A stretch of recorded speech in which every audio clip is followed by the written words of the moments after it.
C'est entendu. Dit, répété, confirmé, la prostitution accompagne les armées partout où elles vont.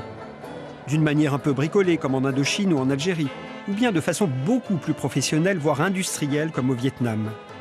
Dans tous les cas, l'armée sait se transformer en proxénète pour le confort et le moral de ses soldats.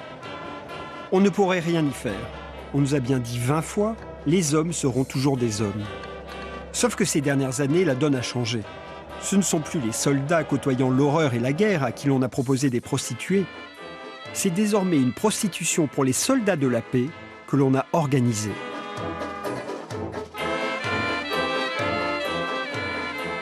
Dans le nord de la Bosnie, une femme a découvert que les armées de la paix n'ont pas eu besoin pour cela de s'adresser aux autorités locales. Il leur suffisait de fermer les yeux sur les pires trafics sexuels, du moment que le plaisir de leurs troupes était assuré. C'est un bon exemple de comment on ouvrait des nightclubs autour des bases des soldats de la paix, même si l'endroit était dépourvu de tout sanitaire. On en ouvrait dans des containers de ce type. On écrivait « nightclub » et « open ». C'est écrit en anglais, mais personne dans les environs ne parle l'anglais. Une des pires expériences vécues par les victimes que nous avons secourues,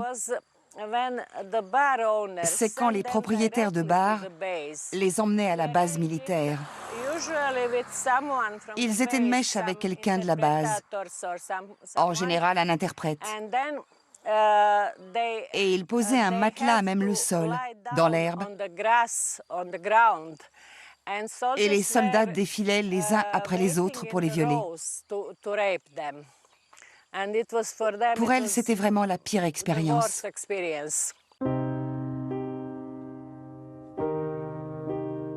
On trouvait aussi, autour des bases des soldats de la paix, des établissements plus cossus, comme celui-ci.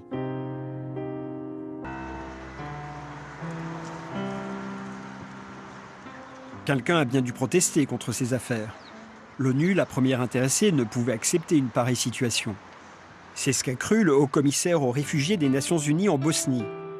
Elle était depuis 1996 en mission à Sarajevo pour aider les victimes de la purification ethnique. Mais elle n'imaginait pas qu'une fois la paix revenue, elle aurait à découvrir d'autres crimes, des crimes sexuels, et qu'elle trouverait leurs auteurs au sein même de l'organisation dont elle était la représentante. Il y avait des femmes qui venaient de l'Europe de l'Est, particulièrement de Moldavie, de Roumanie et d'Ukraine. Elles venaient en Bosnie pour la prostitution forcée. Elles n'étaient pas volontaires et c'était un réseau criminel important organisé par des gangs criminels multiethniques. Une activité admirablement multiethnique. Et quand j'ai dit ça à la police locale, ils ont répondu « Ah oui, nous savons où sont les bordels parce qu'il y a des voitures de l'ONU garées dehors. » On s'est interrogé. Où allait-on chercher les filles que l'on forçait à se prostituer? Au marché, tout simplement. Comme le commerce rapproche les hommes, les responsables de l'ONU avaient eu une idée lumineuse. Créer un marché libre juste à la frontière où se rejoignent la Serbie, la Bosnie et la Croatie.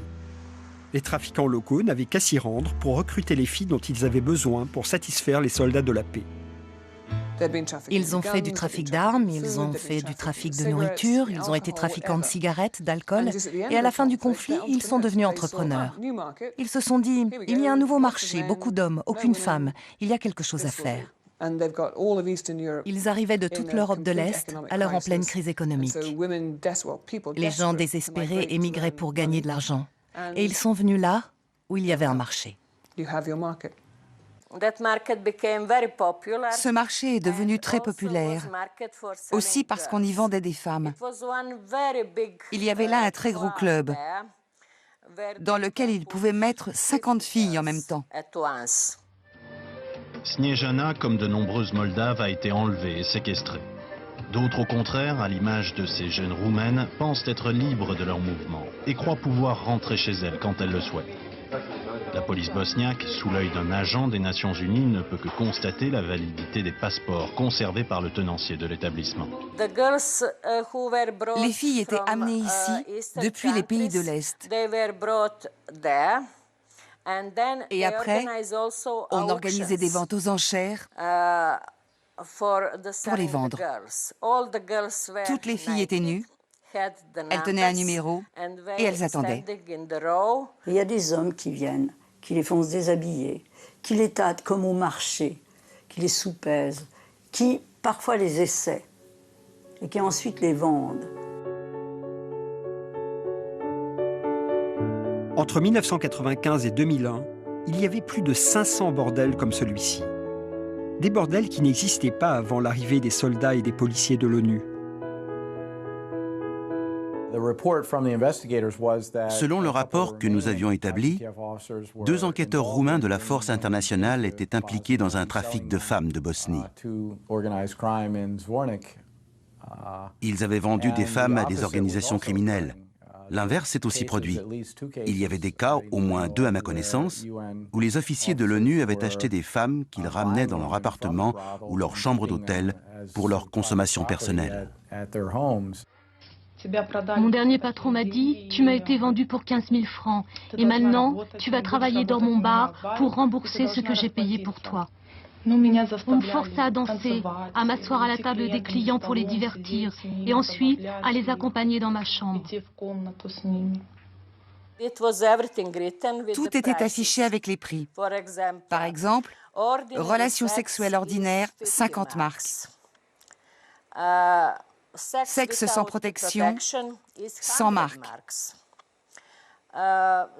Autres pratiques sexuelles, 200 marks. Sexe avec la possibilité de battre la fille, de la blesser, c'était inscrit 500 marks, etc.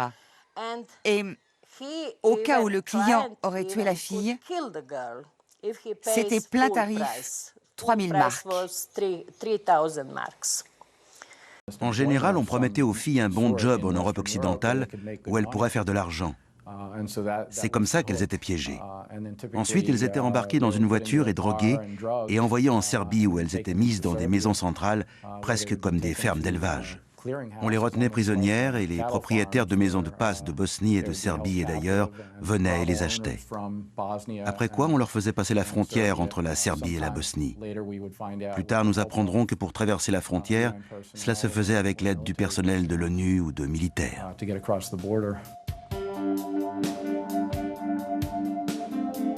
Le personnel de l'ONU faisait également office de garde-frontière. Les agents corrompus étaient donc bien placés pour aider les proxénètes à faire entrer en Bosnie les femmes qu'ils avaient enlevées.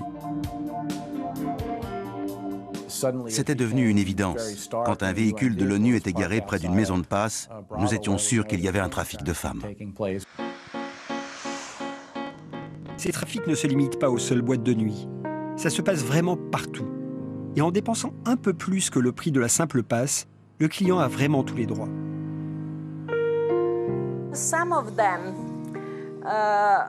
Certains d'entre eux pouvaient donner 3000 marks pour acheter une femme et pour la garder chez eux aussi longtemps qu'ils le souhaitaient.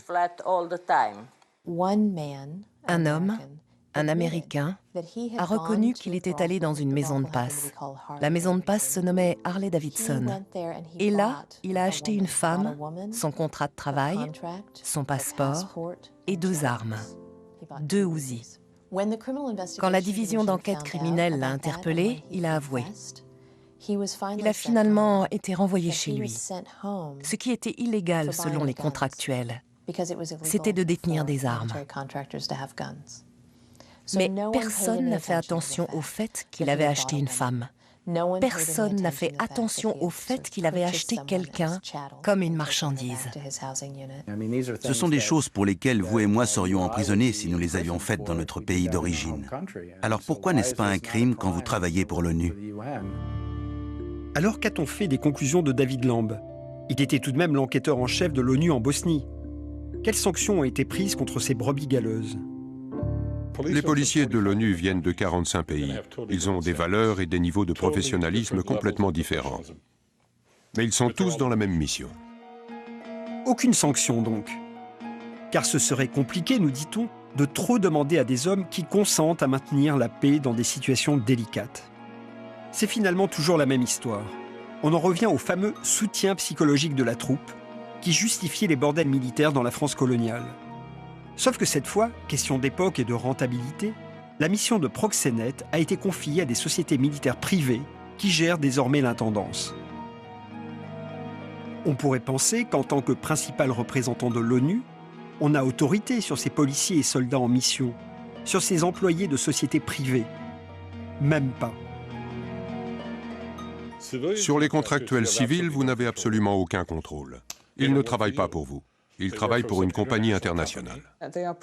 On a privatisé toutes les forces de sécurité, les militaires et la police de l'ONU, les gardes du corps des ambassades, les gardes du corps de la mission américaine en Afghanistan. Tous les contrats ont été privatisés, et tout ça pour faire des profits. Curieusement, bien davantage que les enquêtes qu'on s'emploie à étouffer, ce sont les accusations des proxénètes à l'encontre des policiers de l'ONU, des policiers qui les auraient rackettés, qui commencent à faire du bruit. On s'en inquiète à New York, car ce n'est pas la première fois que des représentants des Nations Unies sont l'objet de soupçons et d'accusations. En Bosnie, on avait été appelé parce qu'il y avait deux petites filles, c'était vraiment deux petites filles, 13 et 14 ans, qui venaient d'être trouvées dans un bordel de Tuzla. Et puis tout d'un coup, il y en a une qui s'est cachée sous la table, donc nous on se demandait ce qu'elle avait, et en fait elle venait de voir passer deux Pakistanais qui étaient des policiers onusiens. Donc évidemment, on a enquêté. Ces deux Pakistanais, ils avaient payé, ils étaient de très bons clients, ils avaient payé une somme assez substantielle pour passer la nuit avec les deux gamines. Ils les ont torturées, elles ont dû avoir des relations sexuelles avec des animaux. Enfin bon, je ne vais pas entrer dans les détails parce que je vous assure que même moi, quand j'ai entendu ça, j'ai vraiment eu envie de vomir. Ce n'est évidemment pas chose facile pour l'ONU de digérer une chose pareille et de composer avec ça. Personne ne veut reconnaître qu'il y a un tel niveau de corruption, surtout sur des affaires aussi sensibles. Nous parlons de filles de 13, 14 ou 15 ans qui ont été enlevées de leur pays d'origine. Et l'idée que le personnel officiel de l'ONU pouvait être impliqué d'une façon ou d'une autre, qu'il protégeait les bordels, c'est vraiment inimaginable. J'ai décidé qu'il y en avait assez parce que le département des affaires intérieures de l'ONU n'enquêtait pas sur ces affaires. Jacques-Paul Klein n'avait aucun intérêt à enquêter sur ces affaires. Catherine Bolkovac se retrouve bien seule sur le terrain. Elle reçoit des menaces. Elle sait qu'elle doit se méfier de tout le monde. Elle ne dort même plus dans la maison qui a été louée pour sa mission. Dès qu'elle a commencé à faire des révélations sur ces trafics, elle a été mise à l'écart. Je pense qu'elle a eu beaucoup de chance. Parce que, aussi loin que je m'en souvienne, 2 femmes policières de l'ONU au Kosovo ont été assassinées parce qu'elles gênaient. Malgré les preuves accablantes qui s'accumulent sur le comportement de ces hommes, l'ONU persiste à ne rien faire. Mais se met d'accord avec l'employeur de Catherine pour se débarrasser d'elle.